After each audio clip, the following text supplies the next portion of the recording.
Tyler Reddick, not just hot, he's historic. 1 week after winning the Daytona 500, Reddick followed it up with a dramatic double overtime victory in Sunday's Auto Trader 400 at EchoPark Speedway, becoming the first driver in nearly 2 decades to win the first 2 races of a Cup Series season. The last to do it, NASCAR Hall of Famer Matt Kenseth back in 2009. Yeah, absolutely. Elite company. It's very, very hard to win the Daytona 500 plus the next race that comes up after that.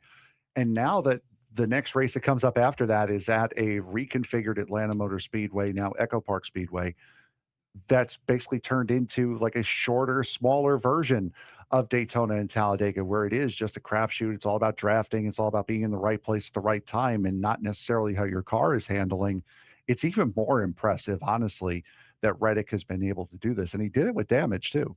Yeah, he started from the pole after qualifying was rained out, led the race best 53 laps, but late in the race, his number 45 Toyota got caught up in a 9-car accident. The right front fender was mangled. The team had to tape the car up in 39-degree weather just to keep it together. And Denny Hamlin, who's part owner of this team, described it as looking like Carnage City. But it didn't matter. On the field, on the final overtime restart, Reddick zigzagged and somehow muscled his way forward, getting a huge push from Joe Gibbs Racing's Chase Briscoe, cleared teammate Bubba Wallace, and held off the field by just 0.164 seconds. 2 races, 2 wins, completely different styles. Yeah, he was able to control a little bit at Daytona after he got past the big wreck on the final lap, and this time he had to fight from the middle of the field and really work at getting this win. A lot tighter confines around Atlanta Motor Speedway as well. So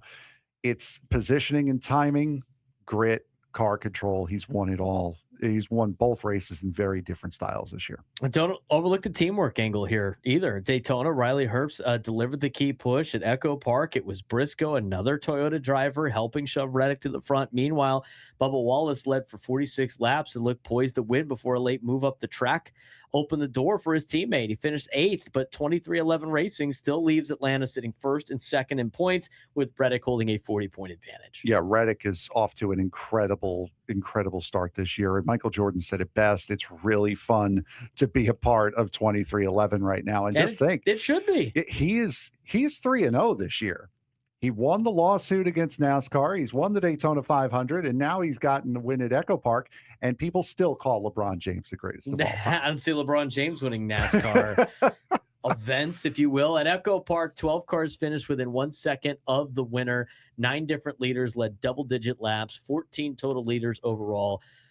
The racing was tight. It was chaotic. It was strategic. Drafting mattered. Patterns mattered. And execution mattered. Carson Hocevar made a daring solo move late, but couldn't find drafting help when it mattered most. Ross Chastain finished 3rd. Shane Van Gisbergen scored his best overall finish in 6th after being in 2 separate incidents. But again, the headline belongs to Tyler Reddick. Yeah, absolutely. He did not just he did not just survive damage. He didn't just capitalize on chaos. He absolutely controlled the moment. And now he's doing something that we have not seen in this sport in 17 years by sweeping the first 2 races of the season. And coming up next, Frank, it's a trip for the Truck Series to St. Petersburg Street Circuit coming up on February 28th. But what else is on the docket for NASCAR coming up? Yep. So the St. Petersburg Street Circuit, which is the traditional starting point for the IndyCar Series, they are going to be starting up this weekend as well at St. Pete. This will be NASCAR's first trip to the airport at St. Pete. The Craftsman Truck Series will run there on Saturday, the 28th. That'll be at 9 a.m. on FS1. The O'Reilly Auto Parts Series will be running at Circuit of the Americas on Saturday, on the same day, Saturday the 28th, at 12 p.m. Pacific time. That will be on the CW. The Cup Series will be the next day, will be Sunday from Circuit of the Americas. That'll be a 12:30 p.m.